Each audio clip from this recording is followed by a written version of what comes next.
Hi guys, ഇന്ന് നമ്മൾ എന്തുണ്ടാക്കാൻ പോകുന്നത്? യെസ്, പപ്പായ പുഡിംഗ്. എങ്ങനെയുണ്ട്? ഓക്കെ, അപ്പോൾ ആദ്യം തന്നെ പപ്പായ നന്നായിട്ട് കട്ട് ചെയ്യാം. അപ്പോൾ മര്യാദയ്ക്ക് കട്ട് ചെയ്തിട്ട് വരാം. ഓക്കെ, ദാ ചെറിയ ട്രാൻസ്പോർഷനോടെ ഞാൻ കട്ട് ചെയ്തു. അല്ല, ഇത് പറക്കി തിന്നാനല്ലോ, നമുക്ക് പുഡിംഗ് ഉണ്ടാക്കണ്ടേ? അപ്പോൾ മിക്സിയിലിടാം. അതിന് ശേഷം ഒരു കുറച്ച് വെള്ളം അരയണ്ടേ, അപ്പോൾ അരച്ചിടാം. അതിന് ശേഷം ദാ നമ്മുടെ അരഞ്ഞു വന്നിരിക്കുന്ന പപ്പായ ബ്ലെൻഡ് കിട്ടി. ഇനി എന്ത് ചെയ്യും? അടുപ്പ് കത്തിക്കുക, ദെൻ പാൻ വയ്ക്കുക. ആൻഡ് അതിന് ശേഷം ദാ ഈ പപ്പായയുടെ മിക്സർ അങ്ങ് ഒഴിക്കുക, നന്നായിട്ട് ഇളക്കി കൊടുക്കുക. ഓക്കെ, അതിൻ്റെ ഇടയ്ക്ക് നമുക്ക് പാലെടുക്കാം. ആൻഡ് പാല് നന്നായിട്ട് കട്ട് ചെയ്യുക. ഓക്കെ, അതിന് ശേഷം ഒരു ബൗളിനകത്ത് കുറച്ച് പാലൊഴിച്ച് കൊടുക്കുക. ആൻഡ് അതിനകത്ത് കുറച്ച് കോൺഫ്ലവർ, ഇതാണ് നമ്മുടെ മെയിൻ സംഭവം, പുഡിങ് വേണ്ടേ. അപ്പോൾ 2 ടേബിൾ സ്പൂൺ കോൺഫ്ലവർ നമുക്ക് ഇട്ട് കൊടുക്കാം. നന്നായിട്ട് മിക്സ് ചെയ്തിട്ട് ഈ കോൺഫ്ലവർ ബാറ്റർ അതിൻ്റെ ഉള്ളിൽ ഒഴിച്ചു കൊടുക്കാം. നിങ്ങൾ കാണുന്നില്ലേ ഗൈസ്, ഒരു കളർ ചേഞ്ച് കണ്ടോ? കോൺഫ്ലവർ ഒഴിച്ചപ്പോൾ തന്നെ കളർ ചേഞ്ച് വന്നുണ്ടോ? My gosh.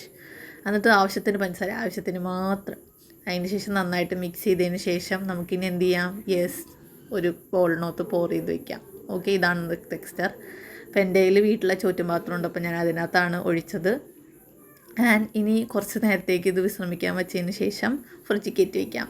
ചൂടോടെ നമുക്ക് ഫ്രിഡ്ജിൽ കയറ്റാൻ പറ്റില്ലല്ലോ. Now it's time night. പറഞ്ഞു പോലെ ഫ്രീസ് ചെയ്തൊക്കെ വന്നപ്പോൾ കുറച്ച് സമയം. എങ്ങനെയുണ്ട് ആൾ കാണാൻ? ഗുളുഗുളു പോലെ ഇല്ലേ? അപ്പോൾ ഞാൻ ടേസ്റ്റ് ചെയ്ത് നോക്കി. സംഭവം വർക്കായി, കൊള്ളാം, നല്ല ടേസ്റ്റ് ഉണ്ട്. നിങ്ങൾക്കും ട്രൈ ചെയ്ത് നോക്കാം. ഓക്കെ, അപ്പോൾ ഞാൻ കൊണ്ടുപോയി തിന്നട്ടെ. Bye bye.